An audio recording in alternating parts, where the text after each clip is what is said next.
tu ne vois pas nos commentaires. Voilà, c'est ça. Mais Ben, donc, si tu veux, je te dis les ah ben commentaires. voilà. Donc alors voilà, ça y est, c'est bon. On est opérationnel. Je vois pas les commentaires. Non, je suis désolé, Florian, mais par contre, ma fille, oui. Donc avec un léger décalage, en fait, elle va jouer ton rôle. Donc c'est Lisa qui va me poser les questions que vous faites remonter et auxquelles je répondrai. Donc là, il n'y a rien pour l'instant. Voilà. Donc du coup, il doit y avoir des questions commentaires. Tu dois en avoir pas mal. Ah, Euh, les plus anciens. ouais, les Non. plus anciennes. Non, Oui, un les beau duo. commentaires. C'est clair. Alors. Non, j'ai rien de questions. J'ai pas de questions. Ah, alors, ma fille me dit qu'on n'a pas de questions. Tu vois, on a les commentaires de... J'ai hello et je t'entends, tu vois les messages, heureux, je te vois, bonsoir, coucou. Je vais l'approuver. On te voit, on t'entend, mais tu ne vois pas nos commentaires. Donc, est-ce que vous entendez un petit peu tout ça? En fait, il n'y a que des commentaires pour me dire qu'on me voit et tout ça, mais il n'y a pas forcément de questions. Il y a des questions qui sont... Il y a des questions qui sont là ou pas? Ah, Alors, il y a toujours un petit décalage par contre, hein. oui, tout le temps. Mais c'est normal. Ouais. Ah, combien as-tu écrit de romans? C'est Ah! Rime de Bervouille qui demande. Alors, première question. Donc, première réponse. J'en ai écrit deux. Euh, Le premier, alors, hop. En fait, le premier, il a déjà une petite histoire. C'est qu'au départ, moi, j'écrivais pas forcément des romans. J'ai toujours écrit depuis très très longtemps. Et d'ailleurs, euh, mon ami d'enfance me rappelait il y a quelques temps de ça que pour moi, écrire, c'était aussi le moyen de faire sauter les cours, puisqu'en fait, j'étais physiquement présent dans la salle de classe, mais je me mettais dans le fond de la classe et je gribouillais, je commençais à raconter des histoires. Mais au départ, mon ambition, c'était d'écrire des scénarios de films et pour devenir auteur-réalisateur à terme. Donc j'ai écrit pas mal de scénarios, notamment de courts-métrages pour commencer, puis de longs-métrages et notamment un que j'ai écrit en 2003 qui s'appelait Revivre, qui a intéressé pas mal de boîtes de production de cinéma. Les droits ont été cédés à une d'entre elles à Paris et donc pendant un an et demi on a essayé de vendre ce projet à des réalisateurs, à des financeurs, à des comédiens. Mais bon, malheureusement, ça n'a pas pu forcément se faire. Et j'ai laissé un petit peu ce projet au placard en le regrettant profondément parce que du coup, j'aimais beaucoup cette histoire. C'est une histoire importante pour moi dans la mesure où bon, le bouquin s'appelle Revivre, mais elle m'a permis de revivre à un moment un peu compliqué de ma vie. Et bon, voilà, j'étais très frustré au final de ne pas avoir pu en faire quelque chose de concret. Et puis le temps s'est écoulé et un jour, bon, voilà, un peu de manière un peu accidentelle, je me suis intéressé à l'écriture romanesque et j'ai participé à un concours, le concours JDE, Je deviens écrivain, qui était organisé pour le lancement de Carrefour, Feu la liseuse de Carrefour puisqu'elle n'existe plus, l'anonyme. Et donc j'ai participé à ce concours de nouvelles et je suis arrivé en finale où j'ai pu rencontrer notamment Maxime Chatham, qui m'a fait des super retours qui ont été, enfin voilà, des retours surprenants, touchants, très agréables à entendre venant d'un auteur comme Maxime Chatham qui vend un super gros nombre de livres. Et donc bon voilà, j'ai pas gagné, donc c'était un petit peu dommage hein, parce que le premier prix c'était un contrat pour l'édition d'un bouquin. Mais du coup, ça m'a donné envie de retenter ma chance l'année d'après. Et l'année d'après, c'était Michel Bussy, le président du jury, et j'ai gagné. J'ai gagné le concours. Donc du coup, j'ai pu voir mon bouquin édité. Et j'avais en gros le challenge, c'était de sortir un bouquin en 6 mois. Enfin, en tout cas, de finir de l'écrire en 6 mois. Et avec mon boulot, enfin, je suis éducateur spécialisé, donc c'est quand même un boulot assez prenant, c'est un peu compliqué de m'organiser pour pouvoir écrire toute une histoire et de partir de zéro. Donc du coup, j'ai ressorti Revivre des tiroirs et je l'ai adapté en format roman. Donc le voilà. Et justement, Voilà. il y a beaucoup de gens qui demandent si tu peux te présenter. Ah oui, bah alors du coup, alors, je vais en profiter pour me présenter, oui, évidemment. On commence par le milieu sans prendre la peine de se présenter. Donc voilà, ouais, Laurent Grima, ça maintenant vous devez le savoir. Donc j'ai quasiment 49 ans. Ça me dérange un peu, mais c'est comme ça, c'est la réalité. Je suis éducateur spécialisé. Je suis passionné donc d'écriture depuis, on l'a dit, depuis quand même pas mal de temps, depuis largement mes années lycée. Et voilà, entre autres casquettes, je suis correspondant de presse pour mon quotidien régional Le Midi Libre.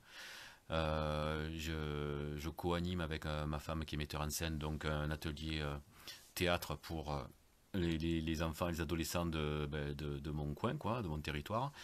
Et donc, j'essaie d'écrire des histoires. Donc, voilà, je viens de raconter l'histoire particulière du premier, hein, Revivre, qui a finalement eu un beau petit succès pour un premier bouquin et qui a été finaliste d'un prix littéraire et qui par ailleurs a remporté l'étape régionale du prix du Lions Club. Voilà, et puis donc du coup derrière ce Revivre, il y a mon second bébé là qui est sorti il n'y a pas très longtemps. Donc les trois vies de l'homme qui n'existait pas. Voilà. La couverture est plus belle que l'auteur. Alors on en a profité.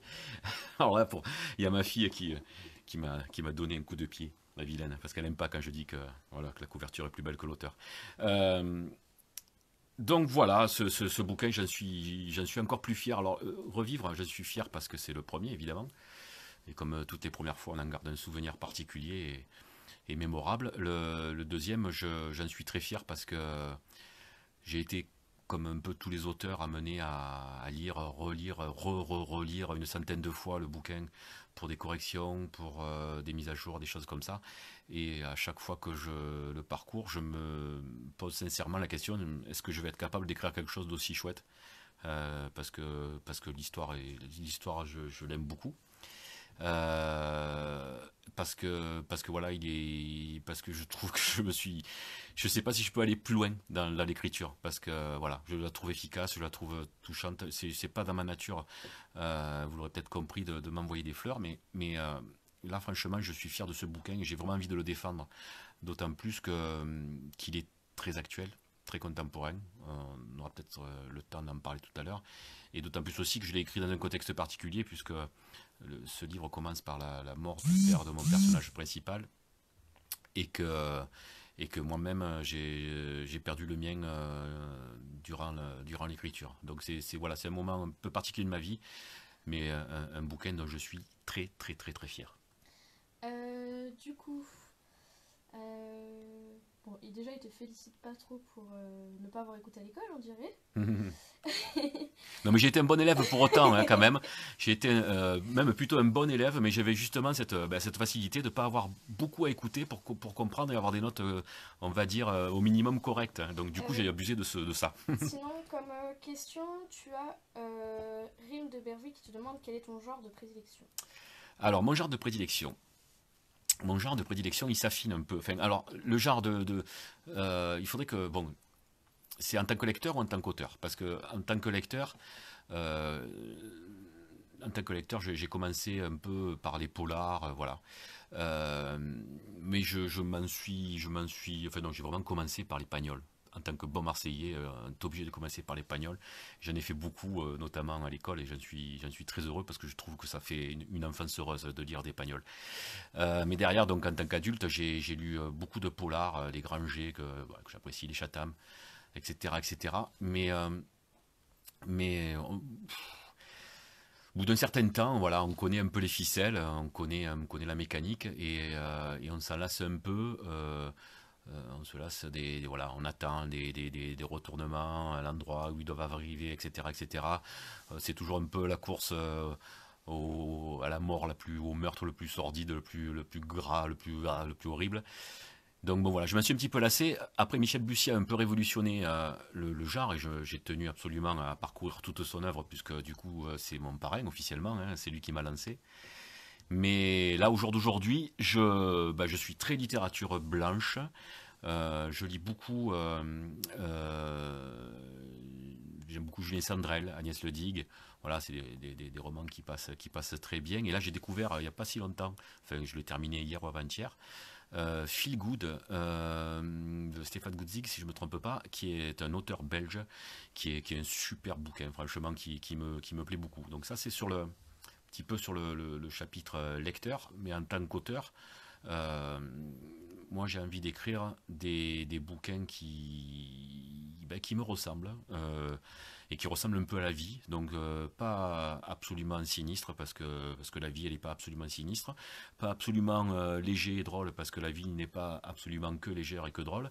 J'ai envie de faire quelque chose de très équilibré avec des moments de gravité, voilà, comme je sais être grave, des moments de légèreté, drôle, que me permettent aussi, parce que j'ai envie de dire que c'est un peu culturel, j'ai une façon de parler relativement imagée, propre, je pense, aux gens du Sud et aux Marseillais en particulier, que j'ai bien gardé. Je ne vais pas dire que je l'ai entretenu exprès, mais voilà, c'est fait partie de moi, c'est comme ça, et j'en suis content, ça fait partie vraiment de mon identité. Donc voilà, j'essaie de mêler un petit peu tous ces genres, mais ce qui compte pour moi en tant qu'auteur, encore une fois, c'est d'écrire des bouquins à la fois populaires, mais pas dans le sens péjoratif, dans le bon sens du terme, dans le sens qui puisse être accessible à un maximum de monde, mais là où je ne ferai enfin je serai intransigeant, c'est sur le sens.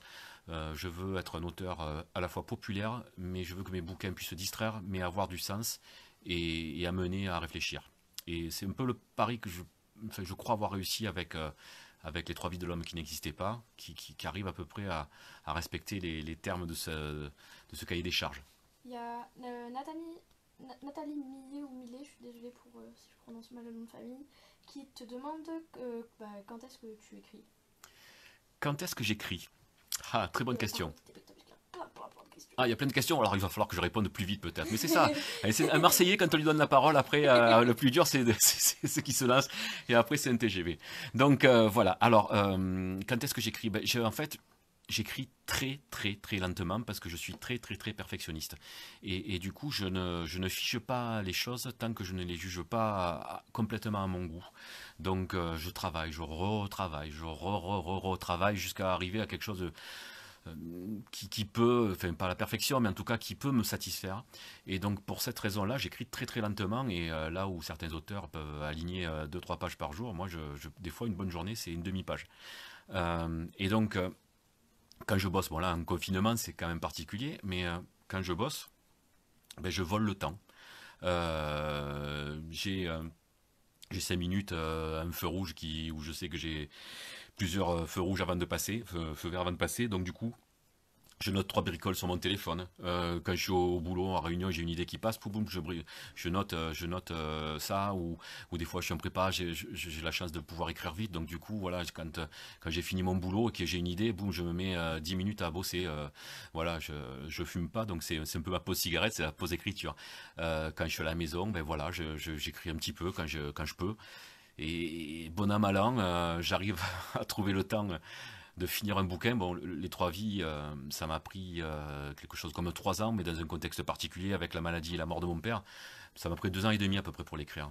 Mais revivre, du coup, ça m'a pris que 6 mois, pour les raisons que j'avais expliquées un peu plus tôt. Bon, voilà, c'est cool, du coup, tu as répondu à une autre question qui t'était posée, du coup, de environ combien de temps d'écrire un livre.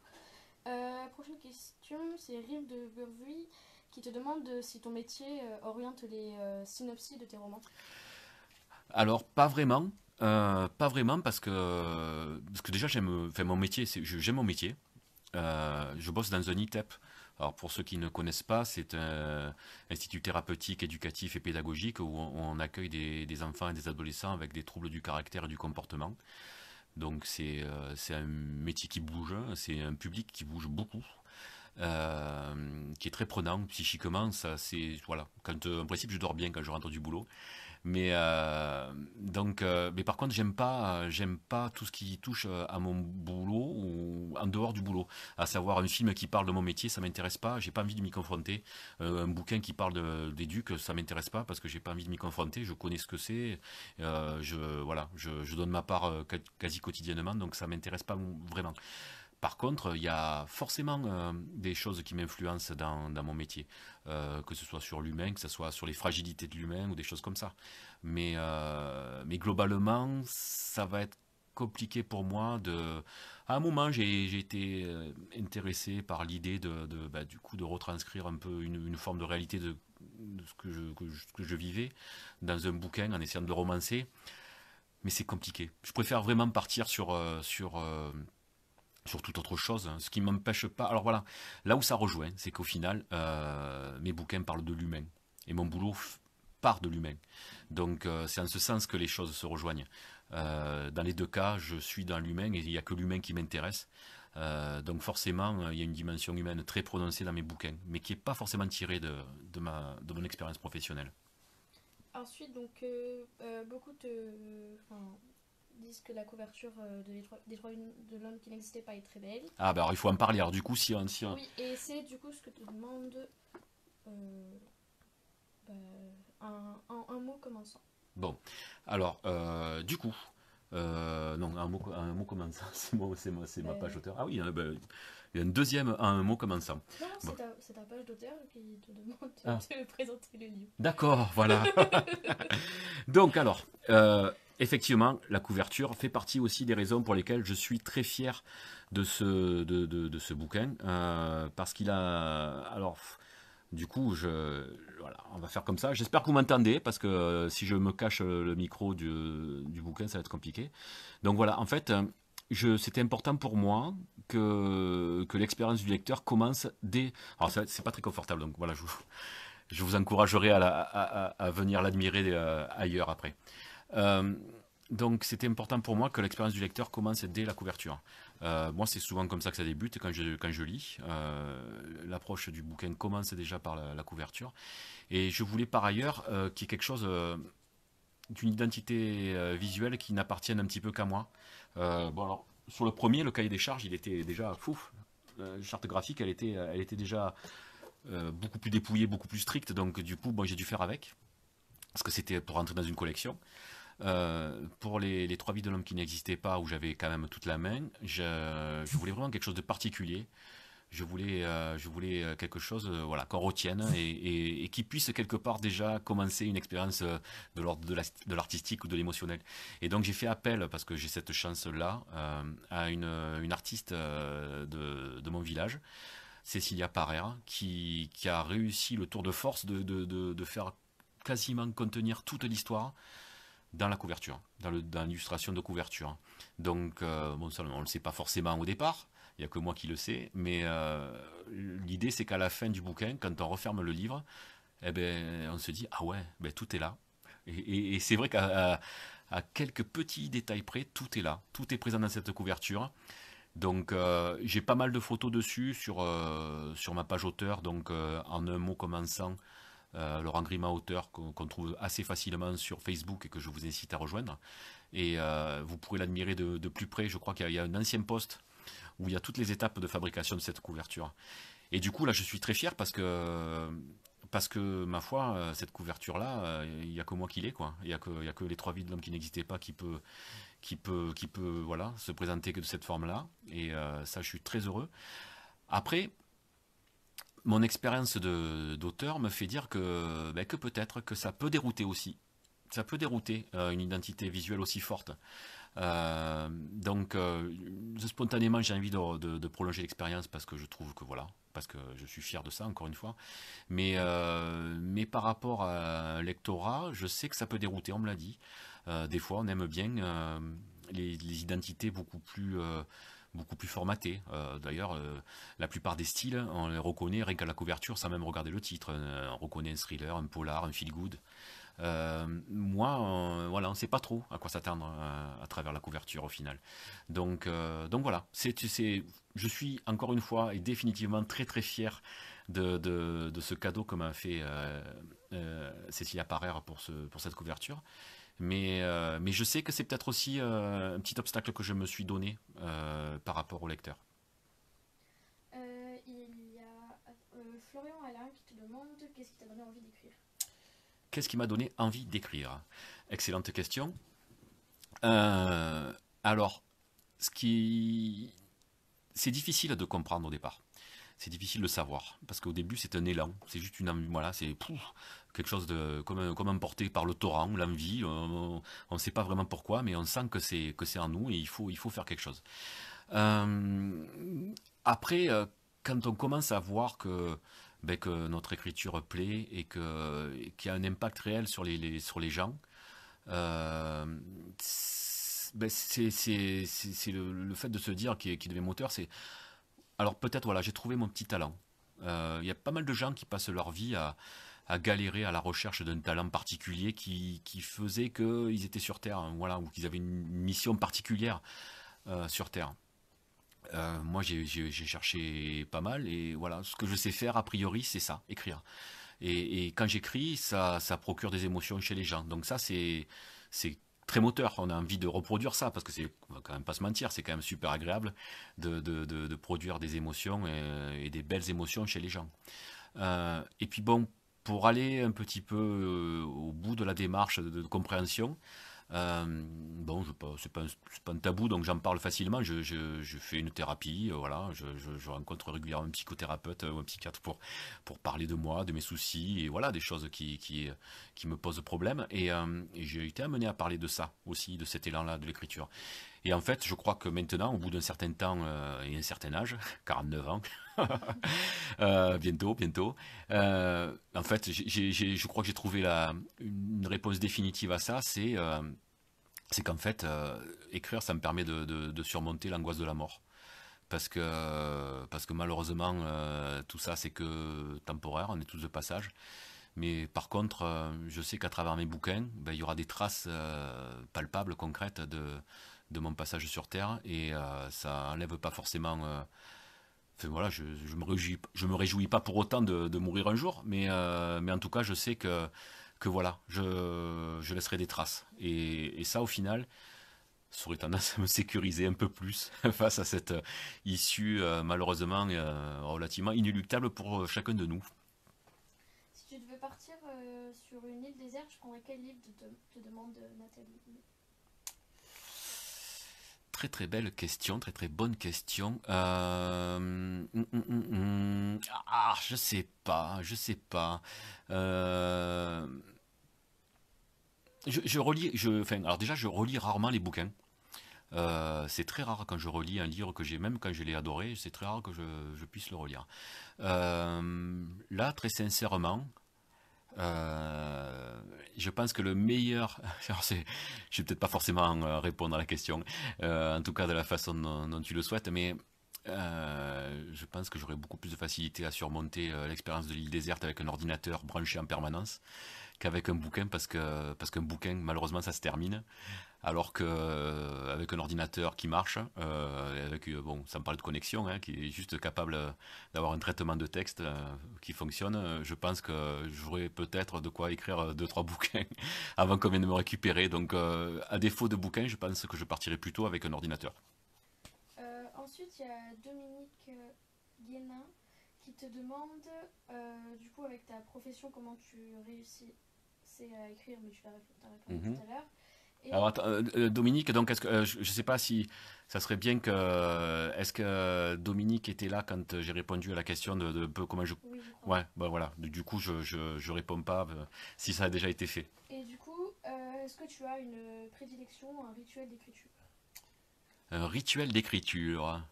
Bah, Il y a un endroit de prédilection. alors un endroit de prédilection. Alors déjà, enfin, c'est pas une réponse directe à la question, mais quelque part, j'y réponds. J'aurais pu croire que durant ce confinement, ça allait me laisser plein de temps et de disponibilité pour avancer et pour écrire une cadence bien plus soutenue. Mais en fait, je m'aperçois que pas forcément.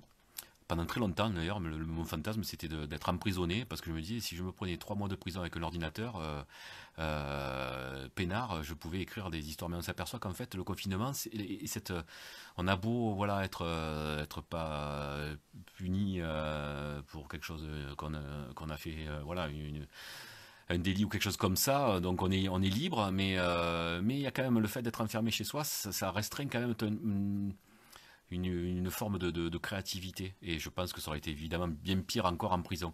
Donc écrire chez moi, c'est pas forcément le plus facile. Ce que j'aime beaucoup, mais qui est de plus en plus difficile à faire parce que ma vie et mes responsabilités sont de plus en plus grandes, c'est d'écrire dans un café avec de la musique, avec des gens qui parlent, enfin, voilà, avec du brouhaha, des choses comme ça m'inspire plutôt pas mal. J'ai longtemps écrit dans les cafés. Maintenant, ça m'arrive d'écrire des fois dans des fast-food en attendant mon fils qui s'entraîne au hand ou dans des médiathèques ou des choses comme ça où il y a un peu plus de silence. Mais globalement, il faut que enfin, si c'est pas seul physiquement, il faut que je sois seul au moins avec moi-même, même dans une masse de gens, dans une foule, c'est pas l'important.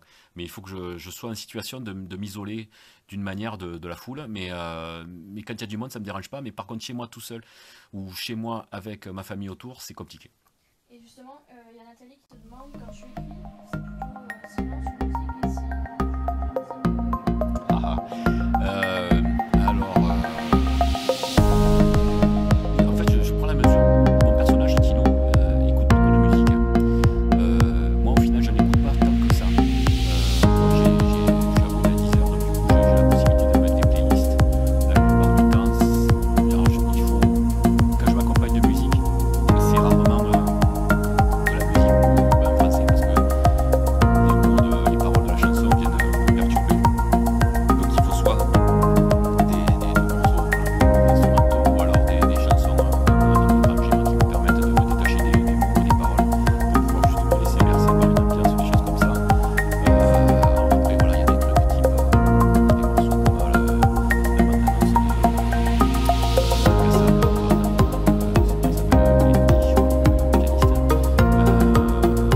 voilà, il y a pas mal de musique un peu d'ambiance triste, piano, type, voilà, des musiques type le son de piano, je sais pas si vous voyez de quoi je parle. C'est le genre toutes les mélodies de des choses comme ça. Les choses de la vie, ouais, ces notes de piano là, ça c'est des choses qui me permettent, qui m'entraînent et qui me permettent de bien partir en termes d'écriture à ce moment-là.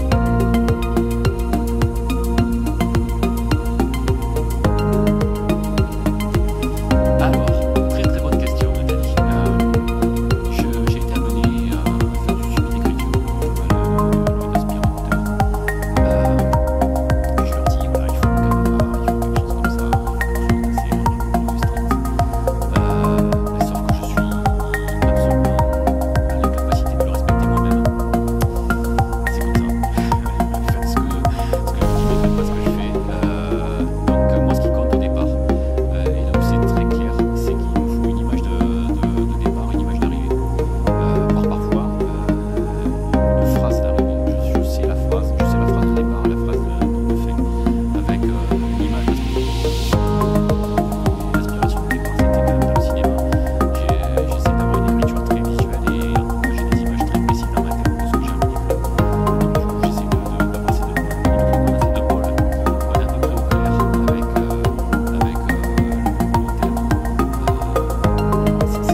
J'ai presque envie de dire que tout se déroule de manière assez fluide parce qu'on sait vers quoi ça va tendre et on sait où ça part et on sait où ça va arriver et du coup tout se déroule de manière fluide parce qu'en fait il faut faire confiance au personnage.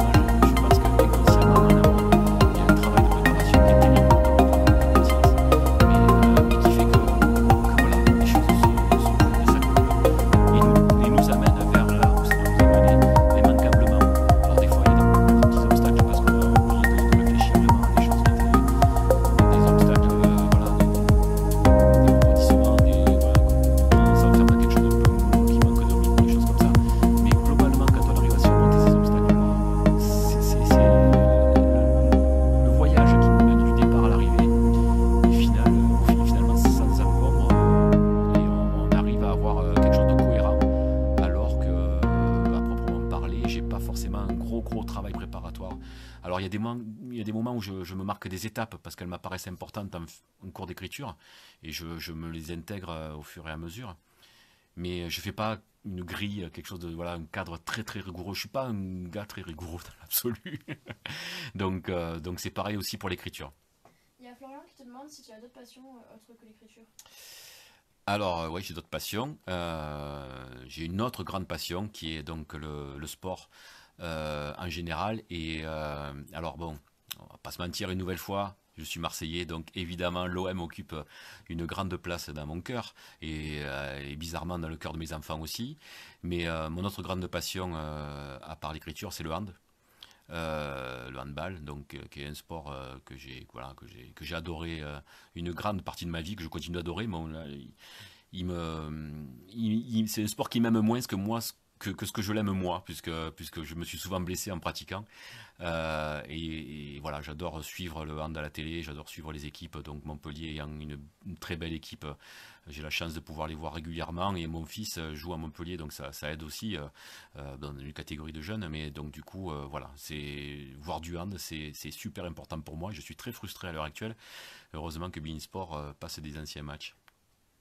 Il y a Nathalie qui te demande si tu as un projet d'écriture en ce moment. Oui, j'en ai un, ouais, j'en ai toujours. On va dire j'en ai toujours un ou deux d'avance. Là, j'en ai peut-être même un peu plus de deux, mais là, je suis parti sur un nouveau projet. Là, j'en suis à peu près à quelque chose comme 75 pages, donc c'est déjà pas mal. Mais voilà, comme je vous disais, j'ai pris le confinement comme une vraie opportunité d'avancer beaucoup plus vite, et au final, je m'aperçois que c'est pas aussi facile que ça. Donc bref, voilà, j'avance pour autant. Alors pour ceux qui ne le savent pas, j'ai été victime d'un petit souci de santé puisque je me suis vraisemblablement rompu les ligaments croisés du genou, donc ce qui va faire que je vais pas pouvoir bosser pendant un certain temps. Donc ça va m'offrir du temps supplémentaire pour avancer. Mais oui, oui, il y a un projet qui me semble chouette aussi dans son originalité et dans son côté humain. Parce que voilà, on retrouvera toujours. Je crois que je sais plus qui c'est qui a dit ça, mais qu'en fait, il n'y avait pas forcément beaucoup d'histoires, il y avait surtout beaucoup de façons de les raconter. Euh, Ça va être une histoire tout à fait différente des deux précédentes, mais au final, ça parlera toujours de la vie des hommes, de la relation entre les hommes. Voilà, qu'est-ce qu'on fait de nos vies, qu'est-ce qu'on fait, comment on s'accorde tous ensemble pour faire quelque chose de chouette, etc. etc. Ensuite, attends, je remonte un peu parce que je suis descendue trop bas. Bon, il y a Nathalie qui dit que t'es un minot à 49 ans, je suis complètement d'accord avec elle. Ah, bah, voilà. Merci Nathalie, parce que ça fait très plaisir à ma fille, le côté minot. Euh, Ensuite, il y a Rim de Bervouille qui te demande si tu lis beaucoup et si oui, est-ce que tu lis aussi des auto-édités. Bah alors, pour tout dire, je ne fais que lire des auto-édités en ce moment.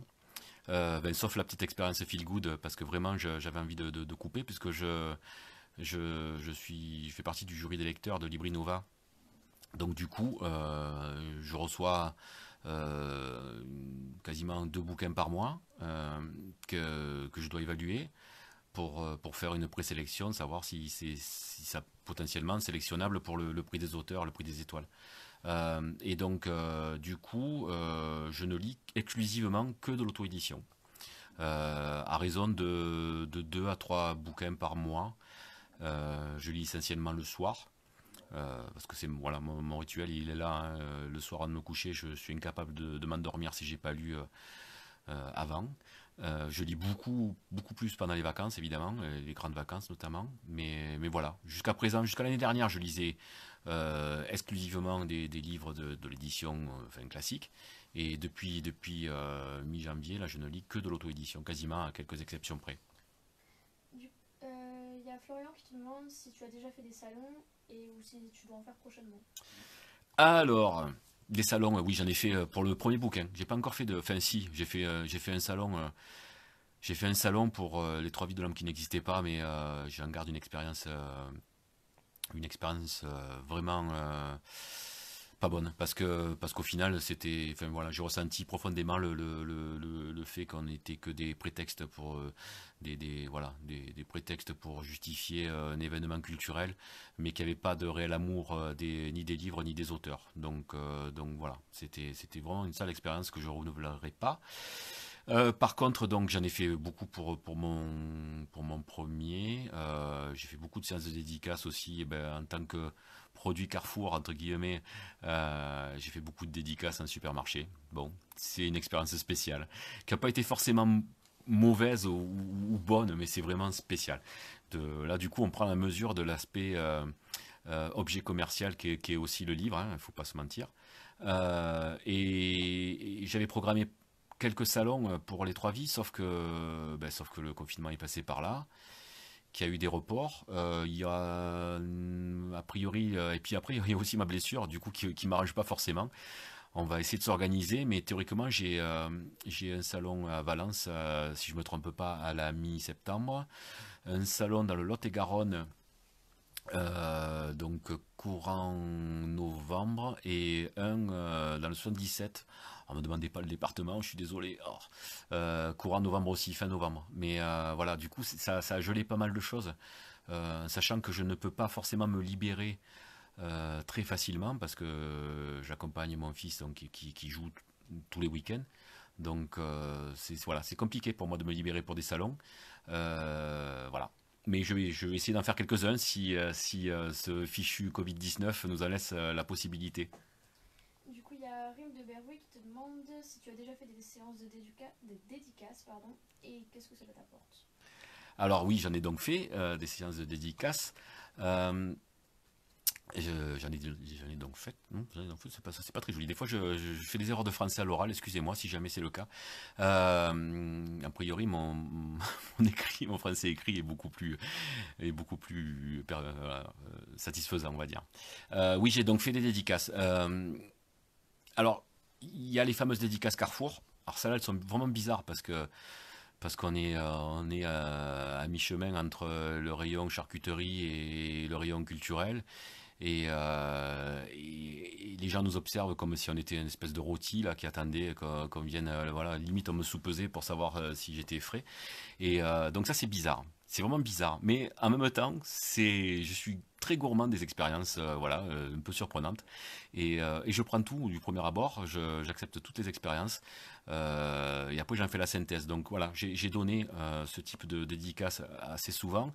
C'est spécial, mais c'est pas forcément que désagréable. Il y a parfois des bons moments aussi. Parce que les gens qui s'arrêtent du coup et qui prennent la peine dans un supermarché, en fait, les gens ils ont l'impression de participer à une arnaque. Et ils ont peur que s'ils mettent le doigt, on va les happer, on va les obliger à acheter mon bouquin. Ce qui n'est pas le cas.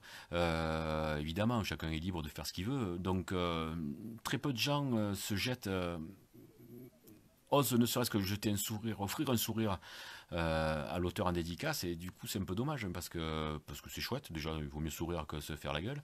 Et quand les gens se jettent à l'eau et osent me parler, me poser des questions, ben, ça fait des fois des bons moments. Et c'est souvent après ces bons moments-là de partage et d'échange ben, que les gens au final ont envie d'acheter le bouquin parce qu'ils sont aperçus que je mordais pas et que je racontais des histoires chouettes et que voilà quoi. Donc ça c'était les dédicaces Carrefour. Après, dans les salons plus conventionnels, c'est c'est c'est pas mal. Ben, j'aime beaucoup aussi parce que les gens, voilà, ils savent pourquoi ils viennent. Moi aussi. Il y a des bons moments d'échange. Après, il y a toujours ce petit côté. Les gens craignent de s'arrêter, de poser des questions parce qu'ils ont peur on vient les gober là. Non, non, voilà, moi je dis à tous ceux que je croise ou que je croiserai voilà, plus tard, n'hésitez pas parce qu'on est là pour ça et parce que le premier des plaisirs qu'on a, c'est. Bon, alors bien évidemment, on est là pour vendre des bouquins, mais le premier plaisir qu'on a, c'est de parler de ces histoires-là, de parler de notre cheminement, de parler de nos envies, de tout ce qu'on a voulu mettre dans le bouquin. Et ça, c'est chouette. Et ça c'est gratuit, ça, on ne prend aucun risque. Donc voilà. C'est un petit peu ce que je reproche au salon en général ou aux séances de dédicace en général, c'est que les gens, ils osent pas venir véritablement vers les auteurs. N'ayez pas peur, quoi. Enfin, voilà, on a fait qu'écrire des histoires, on n'est pas méchants. Ça mange pas de pain que d'échanger avec nous, et en tout cas, au contraire, ça nous fait très très plaisir, quoi. Ensuite, il y a Florian qui te demande si, comme certains auteurs, le confinement pourrait t'inspirer pour un futur roman. Alors j'y ai pensé donc à utiliser, à m'appuyer sur le confinement pour développer des histoires.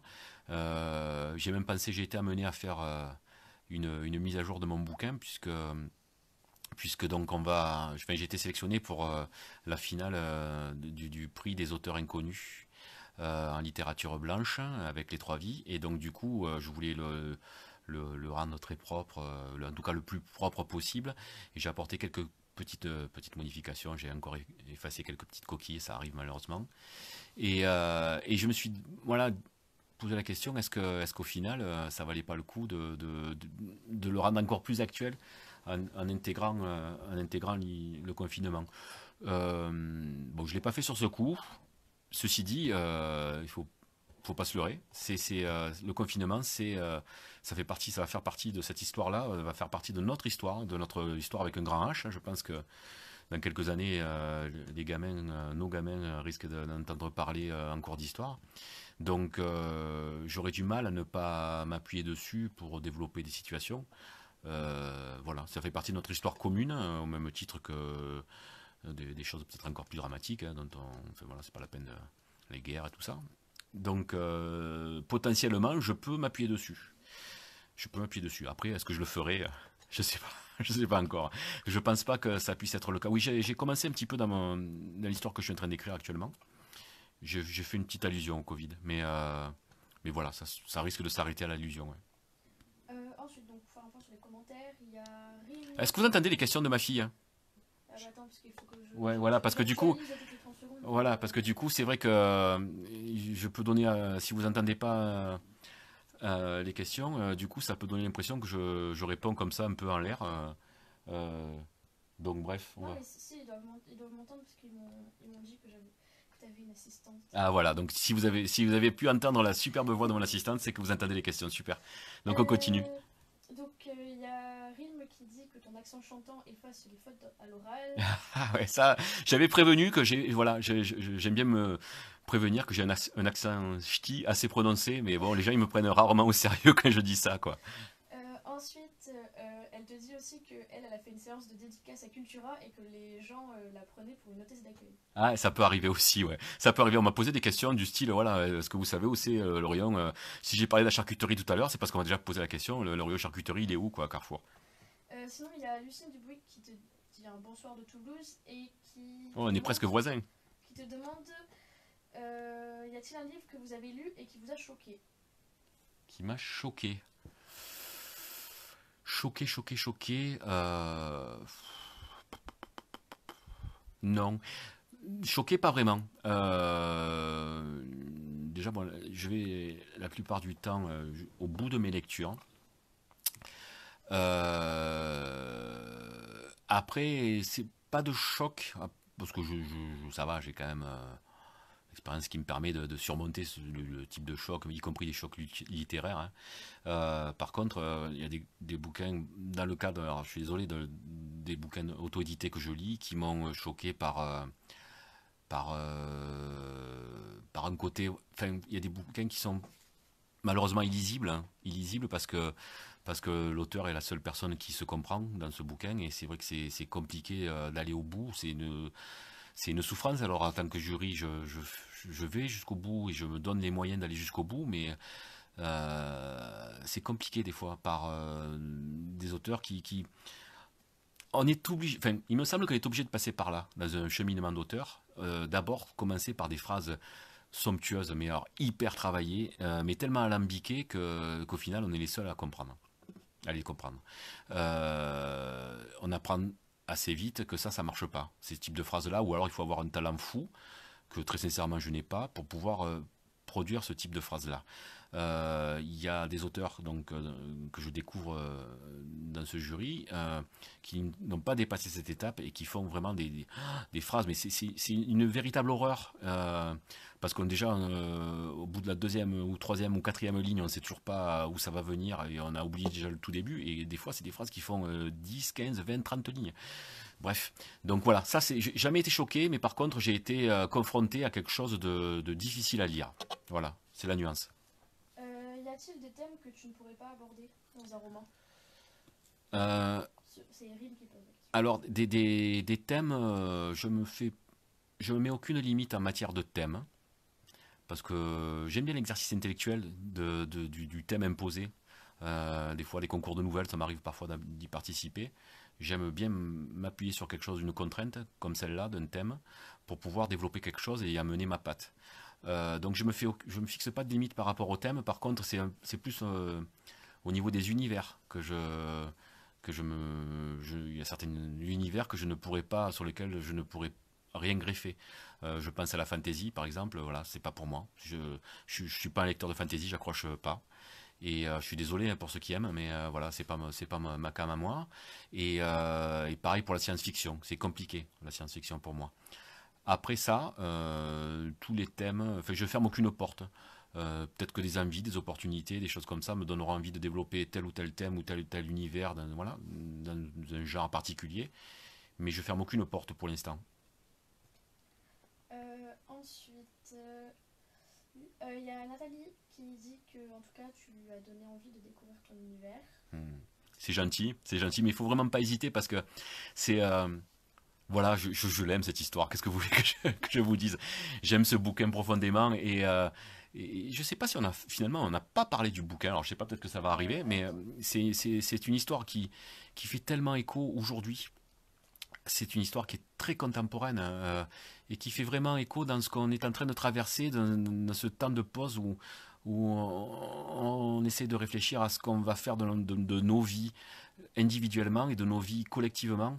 Quelque part, c'est presque le sujet central de l'histoire. C'est le cheminement euh, individuel de mon personnage, Tino, hein, qui va apprendre à découvrir ce qu'il a envie de faire vraiment de sa vie et de comment il veut s'inscrire dans ce monde-là. Ce monde-là dans toute sa folie, parce que oui, on a un monde fou, on vit dans un monde dingue, et malheureusement, tous les signaux qui nous sont envoyés quotidiennement ne vont pas dans le sens d'une accalmie. C'est un monde qui a tout pour rester dingue encore un sacré moment, quoi. Et les trois vies de l'homme qui n'existaient pas parlent de ça, et je le trouve en ce sens extrêmement voilà, moderne et actuel, parce qu'on est tous là. On est tous là, on s'aperçoit bien qu'il y a quelque chose qui ne va pas. Alors, pour la plupart, c'est collectivement, mais ça peut être aussi des remises en cause, des remises en question tout à fait personnelles. On s'aperçoit qu'il y a quelque chose qui ne va pas, mais on ne sait pas voilà, quel sens donner à ça, à cette sensation-là. Et Tino, il va justement cheminer pour apprendre à donner un sens à tout ça, dans un contexte particulier, puisque donc c'est pas forcément un scoop, on l'apprend très vite, mais Tino a été élevé pendant très très longtemps à l'écart du monde par son père et uniquement par son père, à tel point qu'il n'a même pas été déclaré à l'état civil. Donc littéralement, pourquoi les trois vies de l'homme qui n'existaient pas? Parce que Tino n'existe pas pour la société et pour le monde des hommes. Donc il va apprendre à la mort de son père à s'inscrire dans ce monde-là qui l'attire irrésistiblement, un peu à la manière de la chèvre de Monsieur Seguin. Hein. Je fais référence à la chèvre de Monsieur Seguin au début du bouquin. Ce monde lui fait peur, mais en même temps il l'attire terriblement, et donc il va apprendre à s'y inscrire, mais de manière authentique, en restant lui-même, et en restant fidèle à ses valeurs et aux valeurs transmises par son père. Ensuite, il y a Nathalie Millet qui te dit merci à toi et à ta fille. Live très sympa et découverte pour moi. Merci à toi d'avoir joué le jeu aussi de ton côté. Attends, je remonte un petit peu parce que j'avais vu quelque chose. Il y a Lorenza qui te dit que les gens ont aussi honte de refuser d'acheter s'ils ont copiné avec l'auteur, d'où les fuites yeux baissés de stand à stand. Eh ouais, non mais je comprends ça, mais j'essaie de, il faut, enfin voilà, il faut se déculpabiliser. On a le droit de ne pas acheter un bouquin. On a le droit d'apprécier le moment qu'on a passé et de ne pas acheter un bouquin. C'est pas, voilà, c'est et puis quelque part, dans une logique purement commerciale. Moi, ce qui m'intéresse, voilà, en tant qu'auteur qui essaye de vendre des bouquins, c'est pas tant que ce bouquin-là, on me l'achète tout de suite au moment où on se rencontre. C'est d'avoir dans un coin de sa tête que ce bouquin existe. Ça déjà, c'est un super truc. D'avoir pris le temps d'en parler avec l'auteur, c'est chouette pour moi. Et derrière, ça chemine. Et peut-être qu'un jour, ce bouquin, si pour X ou X raisons, notamment des raisons financières, hein, on est tous, malheureusement, on n'est pas tous milliardaires, moi le premier, hein, bien au contraire. Si c'est notamment pour des raisons financières que ça coince, eh ben on sait qu'il existe, et à des moments où le marché de l'occasion, moi je m'en fous quelque part qu'il soit neuf ou d'occasion. Là en ce moment je fais une promo sur le numérique parce que durant le confinement j'ai voulu faire un geste puisque je savais que les gens disposaient de beaucoup de temps pour lire, donc j'ai mis la version numérique à 99 centimes. Quelque part c'est pas forcément ce qui fait décoller les ventes de manière astronomique, mais voilà, des opportunités que le prix ne fasse pas barrage ou ne fasse moins barrage arrivent forcément dans la vie d'un livre. Donc ce qui compte pour moi, c'est que voilà, hop, de planter une petite graine et de dire voilà, le livre il existe, il est chouette. Franchement, faites-moi confiance, il est chouette. Et puis, vous ne l'achetez pas. Là, c'est pas grave, vous le lirez peut-être à la médiathèque. Ce qui compte, c'est que vous le découvriez un jour, quoi. Donc voilà, il faut déculpabiliser les gens. Moi, j'en veux à personne si après avoir passé un moment avec moi, pouf, il part sans acheter le bouquin, c'est pas, voilà. C'est mieux, c'est mieux quand il achète, mais c'est pas dramatique, surtout quand il achète pas, quoi. Il y a Florian qui te demande où est-ce qu'on peut récupérer ton mignon. Le mignon que tu as. Ah, pourquoi on le voit? Non, il l'a vu tout à l'heure. Ah, alors voilà. Ça, voilà. Donc, je vais avouer, donc on a parlé de mes passions.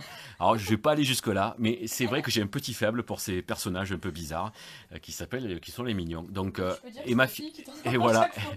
Et vu que ma fille aime et sait que j'aime les mignons, régulièrement, elle m'en offre.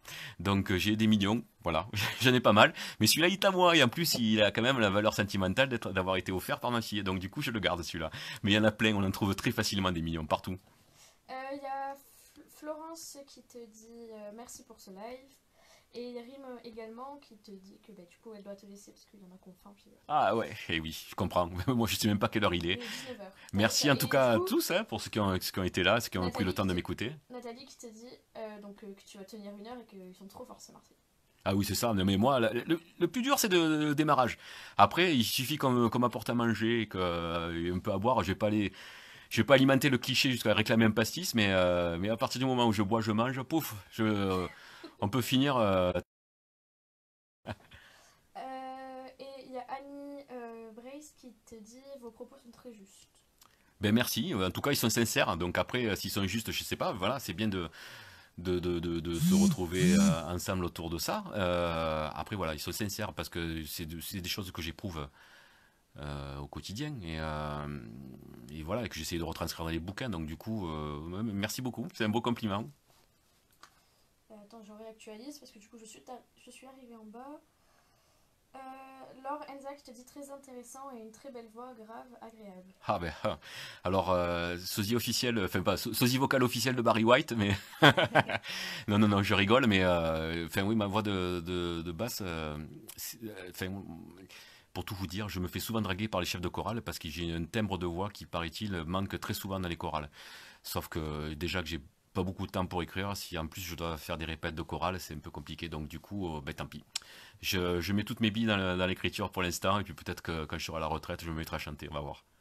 Il y a Dominique Guénin qui te dit merci pour ta sympathique intervention et bis de Marseille. Ah ben ouais, mais bisous rendus parce que franchement, Marseille, à partir du moment où on y a mis les pieds, et bon, j'ai mis quand même les pieds pendant 16 ans, j'ai vécu de très très belles années là-bas, en tout cas les premières. Une fois qu'on y est, c'est compliqué. Je suis Marseillais à vie, même hérolté aujourd'hui. À partir du moment où on y est né, où on y a mis les pieds un petit moment, c'est pour la vie après. Il y a Florence Junio qui te dit qu'elle est désolée mais qu'elle arrive seulement. Ah ben alors pour tous ceux qui n'ont pas pu forcément prendre le temps de m'écouter ou de me poser des questions, je rappelle, il y a ma page donc Facebook, hein, en un mot commençant Laurent Grima auteur, on la trouve assez facilement, Laurent Grima, Grima, de toute façon vous avez la bonne orthographe. N'hésitez pas à venir vers moi, rejoignez la page, posez-moi toutes les questions que vous voulez, je me ferai vraiment un plaisir d'y répondre. Voilà, c'est partie remise. On peut revoir le live encore 24 heures, non? Ah ben alors je sais pas, moi j'ai vu que je suis pas du tout dans cette technique-là. Si on peut revoir le live. Vous pouvez cliquer sur le live après et au bout de 24 heures après il se désactive je crois. Ah voilà, donc a priori on a la possibilité d'entendre le live pendant 24 heures encore, donc il y a encore la possibilité d'en profiter et si jamais c'est pas le cas, si c'est vraiment pas possible, donc il n'y a pas de souci. J'appartiens à plein de pages, mais notamment la mienne. N'hésitez pas à me solliciter et je me ferai un vrai plaisir de répondre à vos questions. Il y a Lorenza qui te dit qu'il faudrait que tu fasses tes propres livres en audio, vu que ta voix est, ouais, alors, apaisante. alors, je suis content d'entendre que ma voix est apaisante. J'ai pas l'impression que ce soit le cas pour mes enfants et ma femme, mais bon, voilà. Mais, mais alors c'est quand même un métier. Écrire, c'est un métier. Lire, c'est aussi un métier. Et lire à voix haute, c'est encore un métier encore plus particulier. Et ça demande un réel talent. Dans le respect des pauses, etc., etc. Il suffit pas d'avoir une voix grave pour bien lire, même un beau texte. C'est vraiment un métier à part. Je suis pas persuadé, je suis pas aussi sûr que vous de mes performances en la matière. Mais bon, pourquoi pas, hein, on peut essayer. Il y a Alexia Segré qui te demande de quelle origine Non, pardon. Vous avez un accent, vous êtes d'origine de quelle région? Ah, donc je suis allemand. Non, non, non, non. Non, non, je suis donc marseillais. Je suis marseillais, comme j'ai pu le dire. Mais après, alors, je crois que l'accent que j'ai, c'est vraiment l'accent marseillais. Euh, Peut-être qu'il a été un peu nuancé par l'accent de l'héros, hein, mais qui est un peu plus, peut-être qui tend un peu plus vers une forme de neutralité, qui lisse en tout cas les intonations marseillaises. Sinon, après mes origines, Grima, c'est un nom maltais. Je suis originaire de la petite île de Malte. Autre sujet de fierté parce que voilà, c'était la nationalité de mon père et voilà, je suis forcément très fier. Ensuite, Lucienne Dubuis te dit que c'est un très bon live, qu'elle va aller découvrir tes bouquins, qui l'attendent énormément. Ah ben Et super. qui te souhaite une bonne soirée. Merci et bonne soirée à toi, à vous, je sais pas. Enfin voilà, on se permet le Oui, alors tutoiement. moi je tutoie aussi. Bonne soirée à toi. Et merci beaucoup pour ces voilà. Je suis content d'avoir suscité ces envies-là. Je pense que tu ne seras pas déçu. En tout cas, j'attends des nouvelles. Ça, parce que rien de plus important aussi que d'avoir des retours de lecture, hein. C'est vendre des bouquins, c'est bien. Avoir des retours, c'est le summum. Avoir des retours positifs, c'est le summum. Mais même avoir des retours plus nuancés, voire des retours négatifs, on est là pour ça aussi. C'est chouette parce qu'on mesure pas forcément le sens que vont prendre les lecteurs. On le mesure après coup. Et quand on prend cette dimension-là en compte, on se dit c'est fabuleux quoi, de voir ben, que on part de quelque chose de profondément solitaire. J'ai écrit tout seul. C'est un exercice solitaire l'écriture. Et puis d'avoir qu'au final de cet exercice solitaire, des tas d'orientations vont se prendre et des tas de compréhensions vont se faire sur la base d'un seul texte. Et c'est vraiment fabuleux. Donc vraiment, je suis très très gourmand des retours, qu'ils soient excellents, qu'ils soient moins bons, qu'ils soient horribles. Tant pis. Si vous n'avez pas aimé, dites-moi le aussi pourquoi. Mais voilà, c'est très agréable et je suis friand de ça. Donc n'hésitez pas. Alors il y a Nathalie Millet qui te provoque un petit peu. Ah, Elle dit: je dois vous quitter, je vais prendre le numérique en attendant de te prendre un brochet, et ici c'est Paris. ouh là là. Alors attention, parce que alors là, bon, comment dire? Non, non, non, mais c'est bon, Jusqu'à c'est bon. présent, le live s'est bien passé, donc il faudrait quand même pas que ça se termine mal. Du coup, la rediffusion sera disponible sur YouTube, donc pas de panique. Ah, ça c'est chouette, ouais. Pardon, excusez-moi.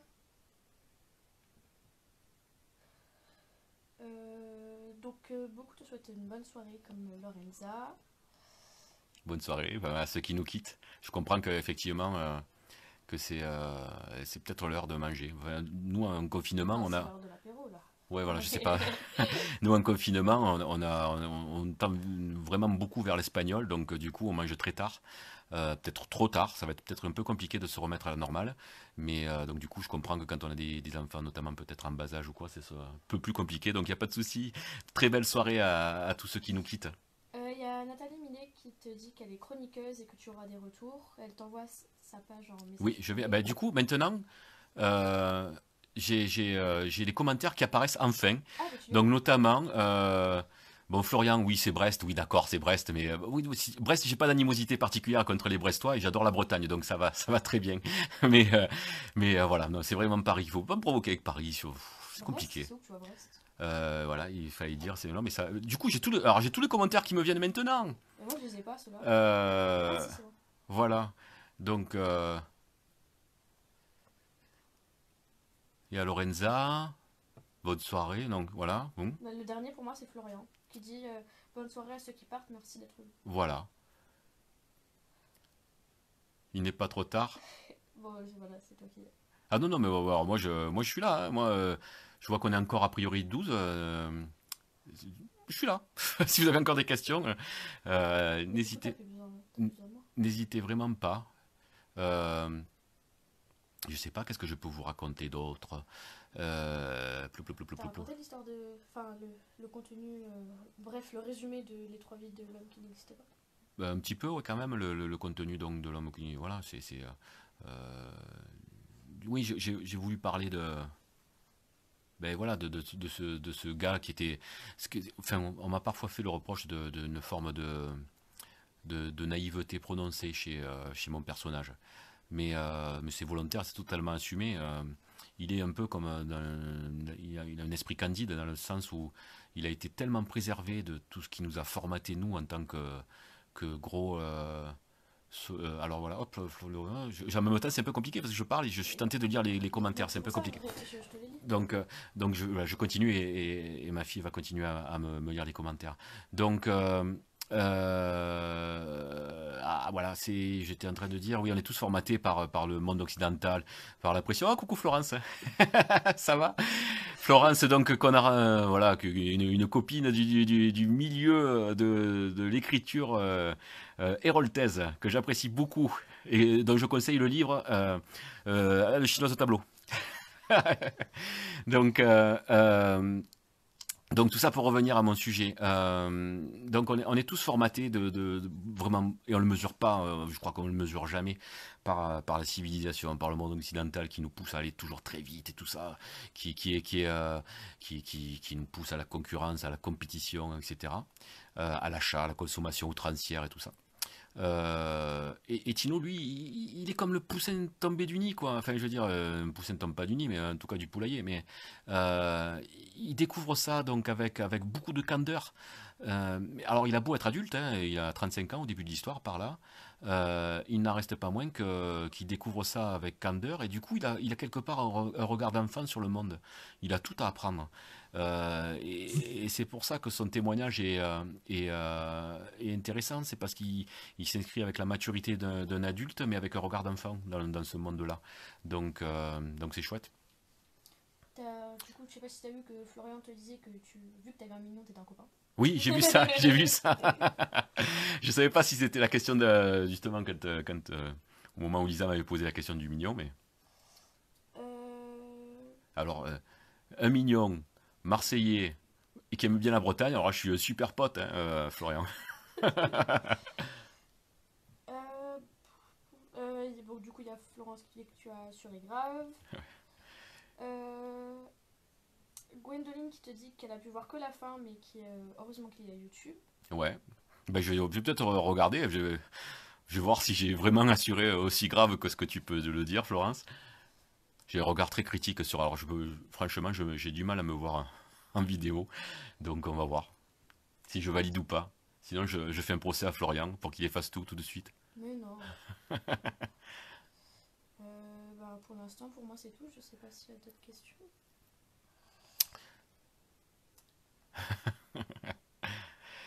Donc voilà, je sais pas trop. Qu'est-ce que vous voulez savoir après d'autres? Qu'est-ce qui peut.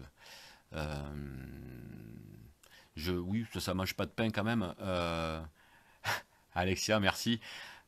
Merci d'avoir pris le temps de découvrir un petit peu moi et mon univers. Voilà, prestations, je sais pas si on peut parler de prestations.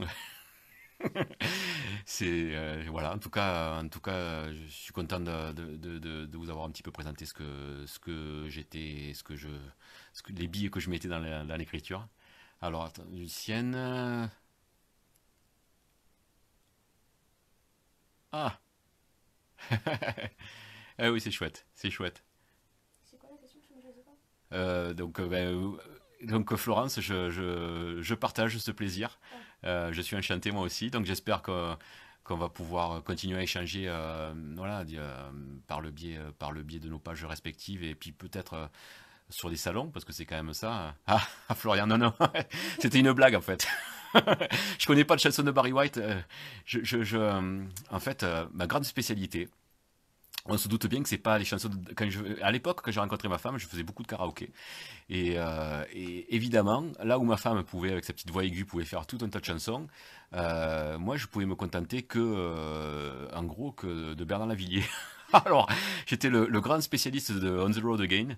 Je ne chantais en gros que ça. Et voilà. Mais non, Barry White, je suis désolé si j'ai pas les paroles. Et puis bon, globalement, j'étais pas un méga fan.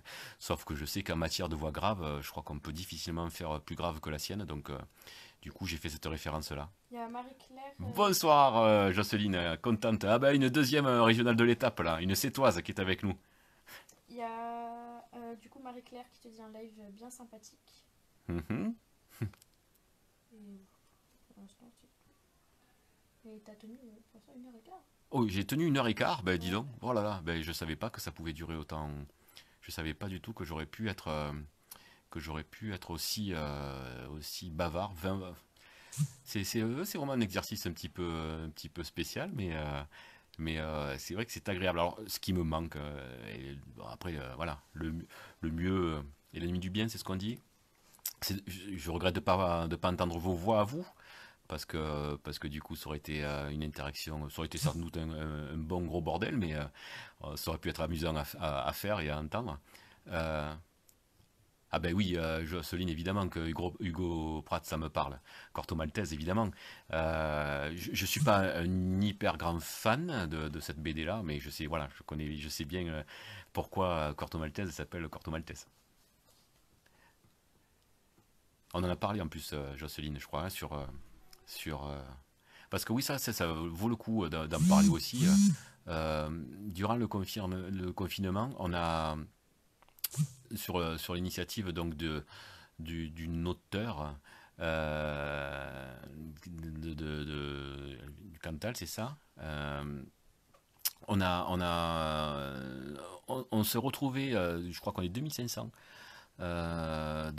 auteur, lecteur, éditeur, Céline Bourbon, donc l'initiatrice de ce salon, qui a eu réussi le tour de force de réunir 2500 donc auteurs, lecteurs, éditeurs, enfin voilà, tout plein de monde, amoureux du livre, en tout cas réunis par l'amour du livre et de l'écriture, et on partage des choses très chouettes, notamment on écrit, donc on fait des petits concours de nouvelles entre nous, on procure donc des nouvelles, des textes voilà, qu'on a pu écrire dans le passé aux EHPAD de nos régions respectives pour permettre d'offrir un petit dérivatif à, à nos personnes âgées. Voilà, vous pouvez aussi nous rejoindre là-bas, c'est très chouette. Il se passe souvent des belles choses et puis on a l'avantage de pouvoir présenter au plus grand nombre tous les bouquins de toutes nos actualités. Donc c'est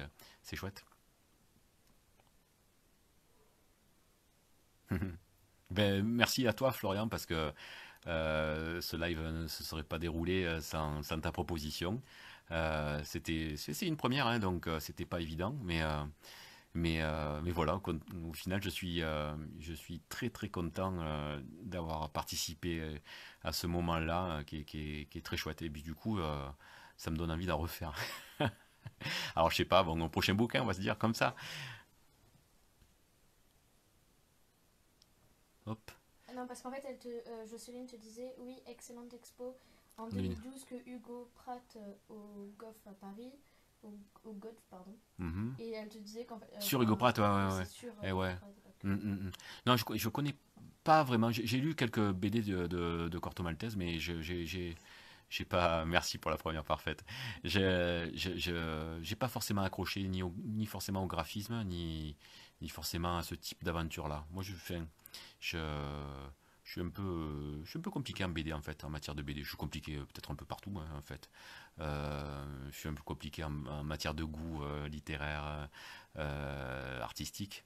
Mais c'est vrai, voilà, j'ai pas forcément accroché, si ce n'est que j'étais content parce que Corto Maltese existe depuis super longtemps, et c'était la première fois qu'on avait une image un peu, qu'on donnait une image un peu prestigieuse de Malte à travers ce personnage de Corto Maltese. Donc quand j'étais gamin, j'étais fier qu'il existe un personnage qui pouvait se prétendre, voilà, qui portait un nom lié à Malte. Mais sinon, en tant que lecteur, j'ai pas forcément suivi. Bah écoute, Florian, je reviens bah, demain. Allez, hop, on se pose tranquillou et puis non, c'est vrai que on va pas mentir, je crois que je l'ai dit plusieurs fois, on va pas se mentir, mais c'est vrai que c'est une expression que je découvre comme étant un tic, mais bon, euh, c'est 18 heures, c'est pas forcément un super horaire parce que c'est souvent l'horaire un petit peu de la transition où on passe de la configuration après-midi à la configuration soirée. Donc du coup, notamment voilà, j'ai pas pu participer en tant que suiveur au live précédent. Ah oui, ah Florence, oui, bientôt, bientôt, ouais. Alors ça, je pourrais venir même blessé, c'est pas un problème. J'espère, c'est surtout la fin du confinement qui va marquer le possible retour de la petite scène. Alors, entre nous, et après je finis de répondre, la petite scène, il y a une association qui est super chouette sur Montpellier, dans un quartier, le quartier de la Paillade, qui est un quartier défavorisé, hein, qui n'est pas les beaux quartiers de Montpellier, pour ceux qui connaissent, et qui permet donc un samedi par mois, qui met une scène ouverte où des poètes, des musiciens, des comédiens, toutes sortes, peut-être même comment on appelle ça, des performeurs de one-man show peuvent s'expérimenter sur scène devant un public. C'est sûr que c'est pas le Stade de France, mais en tout cas c'est un public super bienveillant et culturellement c'est très très chouette. Et c'est un moment où on devait se retrouver avec Florence pour parler de nos bouquins et lire des extraits et malheureusement ça n'a pas pu se faire à cause du confinement. Donc voilà, c'était pour ça. Et donc je reviens.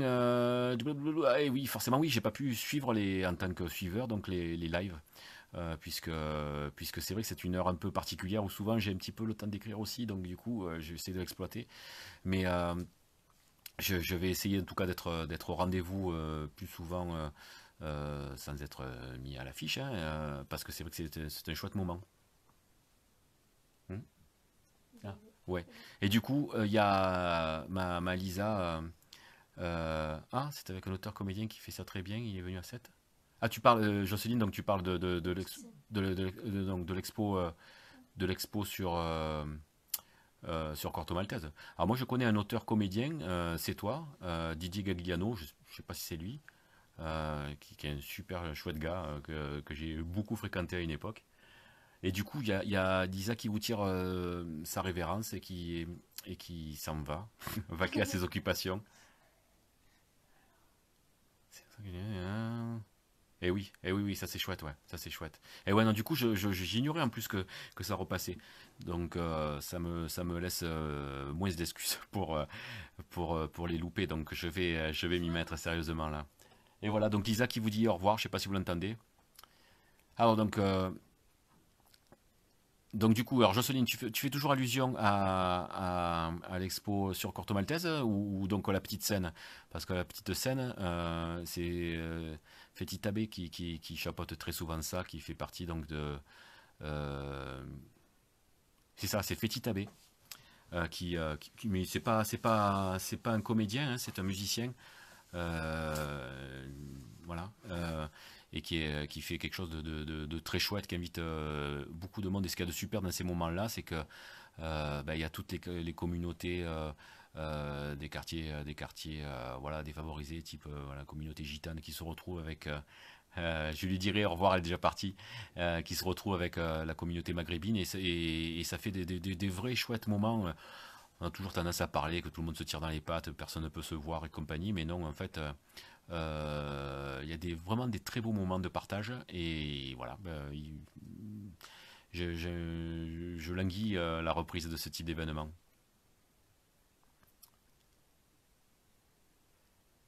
Et pourtant, ouais,